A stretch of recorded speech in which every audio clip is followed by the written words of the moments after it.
Hi friends, welcome back to our channel. ഞാൻ ഇന്ന് വന്നിരിക്കുന്നത് ജീൻസിൻ്റെ മെറ്റീരിയൽ വെച്ച് പാൻറ്റ് സ്റ്റിച്ച് ചെയ്യുമ്പം അതിൻ്റെ ബാക്ക് സൈഡിൽ നമ്മൾ ഇലാസ്റ്റിക് വന്ന് ഫ്രണ്ടിൽ ഇലാസ്റ്റിക് ഇല്ലാത്ത രീതിയിൽ സ്റ്റിച്ച് ചെയ്യുന്നത് എങ്ങനെയാണെന്നും ബാക്കിൽ പോക്കറ്റ് സ്റ്റിച്ച് ചെയ്യുന്നത് എങ്ങനെയാണെന്നും ഒക്കെ കാണിക്കാൻ വേണ്ടിയിട്ടാണ് ഇപ്പം ഞാൻ വന്നേക്കുന്നത്.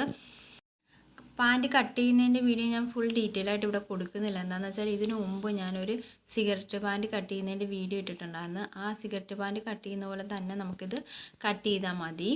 അപ്പോൾ അതുപോലെ തന്നെ നമ്മളിത് കട്ട് ചെയ്തെടുക്കുക. ഇത് XXL സൈസിലാണ് ഞാൻ കട്ട് ചെയ്യുന്നത്. സിഗരറ്റ് പാൻറ്റ് കട്ട് ചെയ്യുന്നതിൻ്റെ സ്റ്റിച്ച് ചെയ്യുന്നതിൻ്റെയും വീഡിയോ ഞാൻ ഡിസ്ക്രിപ്ഷനിൽ കൊടുത്തേക്കാം, നിങ്ങൾ പോയി കാണുക. അതിനുശേഷം ഈ വീഡിയോ കണ്ട് നിങ്ങൾക്ക് സ്റ്റിച്ച് ചെയ്യാവുന്നതാണ്.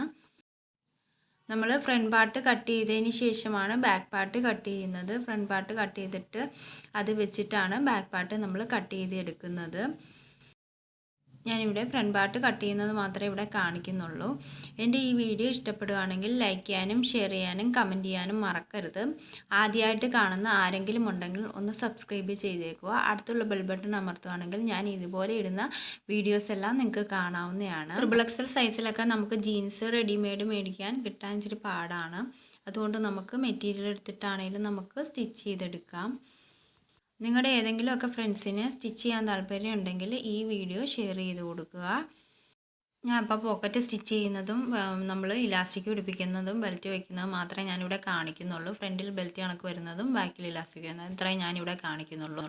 അതിനായിട്ട് 2 പീസ് തുണി ഞാനിവിടെ എടുത്തിട്ടുണ്ട് പോക്കറ്റിനായിട്ടുള്ള. അതിൻ്റെ മുകൾ ഭാഗം നമ്മളൊന്ന് വീതിക്ക് മടക്കി അടിക്കണം. ഇതുപോലെ വീതിക്ക് നന്നായിട്ട് മുകൾ ഭാഗം മടക്കി അടിക്കുക. ബാക്കി ചുറ്റിനുമുള്ള ഭാഗം ചെറുതായിട്ടൊന്ന് മടക്കി അടിച്ചു കൊടുക്കുക. 2 ഭാഗത്തും ബാക്കിൽ 2 ഭാഗത്തും ഞാനിവിടെ പോക്കറ്റ് സ്റ്റിച്ച് ചെയ്യുന്നുണ്ട്. അപ്പോൾ 2 പോക്കറ്റും ഞാനിവിടെ സ്റ്റിച്ച് ചെയ്യുകയാണ്. അന്നേരം ഇതുപോലെ 4 സൈഡും നമുക്കൊന്ന് ചെറുതായിട്ട് മടക്കി അടിക്കാം. അതിനുശേഷം വേണം നമുക്ക് മെറ്റീരിയലിൽ വെച്ച് അടിക്കാനായിട്ട്. അപ്പോൾ എളുപ്പമുണ്ട്. ഇതുപോലെ നമുക്കിവിടെ വെച്ച് സ്റ്റിച്ച് ചെയ്യാം. അതിനായിട്ട് 4 ഇഞ്ച് ഇറക്കുക. നമ്മൾ മുകളിൽ പടിക്ക് വേണ്ടിയിട്ട് അടയാളപ്പെടുത്തിയ സ്ഥലത്ത് നിന്നും പിന്നീട് താഴേക്കാണ് നമ്മൾ ഇതുപോലെ അടയാളപ്പെടുത്തേണ്ടത്. 4 ഇഞ്ച് ഇതുപോലെ താഴ്ത്തി നോക്കുക. അതിനുശേഷം അവിടെയാണ് നമുക്ക് പോക്കറ്റ് സ്റ്റിച്ച് ചെയ്യേണ്ടത്. ഇതുപോലെ പോക്കറ്റ് വെച്ചിട്ട് 3 സൈഡും നമുക്കിതുപോലെ അടിച്ചു കൊടുക്കാം.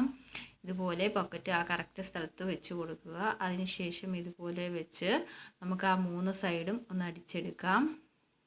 നമ്മൾ പോക്കറ്റിൻ്റെ 3 സൈഡും മടക്കി അടിച്ച് ഒരു പ്രസർ അകലത്തിലാണ്. അപ്പം ഇവിടെ നമ്മൾ അരികത്തൂടെയാണ് അടിക്കുന്നത്. അപ്പോൾ ഒരു ഫിനിഷിങ് വരും, 2 സ്റ്റിച്ചിങ് വരും. ഇതുപോലെ വെച്ച് നമുക്ക് ഫുള്ള് അടിച്ചെടുക്കാം. അടിച്ചു കഴിയുമ്പോഴത്തേക്കും ഇതുപോലെ വരും. ഇതുപോലെ നമുക്ക് പോക്കറ്റ് 2 സൈഡിലും ഞാനിവിടെ സ്റ്റിച്ച് ചെയ്തെടുത്തിട്ടുണ്ട്. നമുക്കിനി ബാക്കിലാണ് ഇലാസ്റ്റിക് പിടിപ്പിക്കാനുള്ളത്. അതിനായിട്ട് ഇതുപോലെ നമുക്ക് ബാക്ക് പാർട്ടിൻ്റെ പകുതിയുടെ കുറച്ചുകൂടി കൂടുതലായിട്ട് ഇതുപോലെ ഇലാസ്റ്റിക് എടുക്കുക. എനിക്കിവിടെ 16 കിട്ടിയത്. നമുക്കിതുപോലെ വെച്ചിട്ട് 2 സൈഡിലും ഇതുപോലെ അടിച്ചു കൊടുക്കണം. അപ്പം നമ്മൾ പടിക്ക് വേണ്ടിയിട്ട് അടയാളപ്പെടുത്തിയ ഭാഗമില്ലേ, അവിടെ വേണം കുറച്ചിറക്കി ആ സൈഡിലായിട്ട് വേണം നമ്മളിതുപോലെ മടക്കി വരുമ്പോൾ ഇതുപോലെ വരണം. ആ ഭാഗത്തിന് വേണം നമ്മളിത് സ്റ്റിച്ച് ചെയ്തെടുക്കാൻ. ഇതുപോലെ അരികിൽ വെച്ചിട്ട് ഇതുപോലെ ഒന്ന് 3-4 5 അടി അടിച്ച് കൊടുക്കണം. എന്ന് വെച്ചാൽ ഇലാസ്റ്റിക് വിട്ടു പോരാതിരിക്കാൻ വേണ്ടിയിട്ട് ഞാനിവിടെ 3-4 അടി അടിച്ച് കൊടുക്കുന്നുണ്ട്. ഇതുപോലെ ഒരു സൈഡിൽ അടിക്കുക, പിന്നീട് മറു സൈഡും നമുക്കിതുപോലെ അടിച്ചെടുക്കാം. 2 സൈഡും ഞാനിവിടെ അടിച്ചെടുത്തിട്ടുണ്ട്. അടിച്ചെടുത്ത് കഴിഞ്ഞിട്ട് ഇനി ഈ ഇലാസ്റ്റിക്കിൻ്റെ മെറ്റീരിയലുമായിട്ട് വെച്ചിട്ട് ഈ ഇലാസ്റ്റിക് ഇതുപോലെ മെറ്റീരിയലുമായിട്ട് വെച്ച് കൊടുക്കുക. അതിനുശേഷം ഇലാസ്റ്റിക്കിൻ്റെ സെൻറ്ററിൽ കൂടെ നമുക്കൊന്ന് അടിച്ചു കൊടുക്കാം. അപ്പോൾ ഇലാസ്റ്റിക് അഴിക്കുമ്പോഴത്തേക്കും ഇലാസ്റ്റിക് വലിച്ചു പിടിക്കാൻ മറക്കരുത്. വലിച്ചു പിടിച്ചാൽ മാത്രമേ ചുരുണ്ട് വരത്തുള്ളൂ. ഇതുപോലെ നമുക്ക് ഇലാസ്റ്റിക് വലിച്ചു പിടിച്ച് അടിച്ചു കൊടുക്കാം. ഞാനിവിടെ ഫുൾ അടിച്ചു കൊടുത്തിട്ടുണ്ട്. അതിനുശേഷം നമുക്ക് മടക്കിയാണ് അടിക്കേണ്ടത്. ഇതുപോലെ വരും സ്റ്റിച്ച് ചെയ്ത് കഴിയുമ്പോഴത്തേക്കും. അതിനുശേഷം നമുക്കിനി ഇതുപോലെ വെച്ച് ഇലാസ്റ്റിക്കിൻ്റെ പുറത്തേക്ക് ഇതുപോലെ മടക്കി വെച്ച് അരികത്തൂടെ ഇതുപോലെ നമുക്ക് അടിച്ചു കൊടുക്കാം. അപ്പോൾ മെറ്റീരിയൽ വലിച്ചു പിടിക്കുക. മെറ്റീരിയലും ഇലാസ്റ്റിക്കും ഇതുപോലെ വലിച്ചു പിടിച്ചിട്ട് സ്റ്റിച്ച് ചെയ്ത് കൊടുക്കുക. ഇതുപോലെ വലിച്ചു പിടിച്ച് സ്റ്റിച്ച് ചെയ്യാം. അപ്പോൾ ചുരുണ്ടു പോകാതെ നമ്മൾ ശ്രദ്ധിക്കുക. കറക്റ്റ് ഇതുപോലെ വലിച്ചു പിടിച്ച് നമ്മൾ സ്റ്റിച്ച് ചെയ്ത് വരിക. ഇതുപോലെ വരും. അപ്പോൾ സ്റ്റിച്ച് ചെയ്ത് കഴിയുമ്പോഴത്തേക്കും ഇതുപോലെ വരും.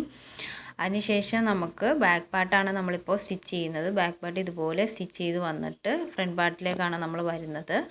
എന്നിട്ട് ഇതുപോലെ കൊണ്ടുവരിക. ബാക്ക് പാർട്ടിൻ്റെ എൻഡ് വരുമ്പോഴത്തേക്കും ഇതുപോലെ നിർത്തിയിട്ട് നമുക്ക് ഫ്രണ്ട് പാർട്ടും അവിടുന്ന് തന്നെ സ്റ്റിച്ച് ചെയ്ത് തുടങ്ങാം. ബാക്ക് പാർട്ട് ഇവിടെ സ്റ്റിച്ച് ചെയ്ത് തീർന്നിട്ടുണ്ട്. അവിടുന്ന് തന്നെ നമുക്ക് ഫ്രണ്ട് പാർട്ടും ഇതുപോലെ തന്നെ മടക്കി വെച്ച് നമുക്ക് അവിടെ സ്റ്റിച്ച് ചെയ്തെടുക്കാം. ഫ്രണ്ട് പാർട്ടും ഞാനിവിടെ സ്റ്റിച്ച് ചെയ്തെടുത്തിട്ടുണ്ട്. എന്നിട്ട് നമുക്ക് ഫ്രണ്ട് പാർട്ടിൽ മുകളിൽ ഒന്നുകൂടി സ്റ്റിച്ച് ചെയ്ത് കൊടുക്കാം. ഒരു ഫിനിഷിങ്ങിന് വേണ്ടിയിട്ടാണ് മുകൾ ഭാഗം നമ്മൾ ഒന്നുകൂടി, ഫ്രണ്ട് പാർട്ട് മാത്രം മുകൾ ഭാഗം നമ്മൾ ഒന്നുകൂടി സ്റ്റിച്ച് ചെയ്തെടുക്കുന്നുണ്ട്. പാൻറ് മറിച്ച് നേരെ ആക്കിയിട്ടതിന് ശേഷം നമുക്ക് ഫ്രണ്ട് പാർട്ടിൻ്റെ മുകൾ ഭാഗം ഇതുപോലെ ഒന്ന് സ്റ്റിച്ച് ചെയ്തെടുക്കാം. ഇതുപോലെ നമുക്ക് ഫ്രണ്ട് പാർട്ട് മാത്രമാണ് നമ്മൾ സ്റ്റിച്ച് ചെയ്ത് കൊടുക്കുന്നത്. നിങ്ങൾക്ക് ഇത് മനസ്സിലായെന്ന് കരുതുന്നു. സ്റ്റിച്ച് ചെയ്ത് കഴിയുമ്പോഴത്തേക്കും ഇതുപോലെ വരും. നല്ല ഫിനിഷിങ്ങിൽ നമുക്ക് ബാക്കിൽ ഇലാസ്റ്റിക് ഇതുപോലെ പിടിപ്പിച്ച് കൊടുക്കാം, പോക്കറ്റും പിടിപ്പിച്ച് കൊടുക്കാം. എൻ്റെ ഈ വീഡിയോ നിങ്ങൾക്ക് എല്ലാവർക്കും ഇഷ്ടപ്പെട്ടെന്ന് കരുതുന്നു. എൻ്റെ വീഡിയോ കണ്ട എല്ലാവർക്കും താങ്ക് യു ഫോർ വാച്ചിങ്.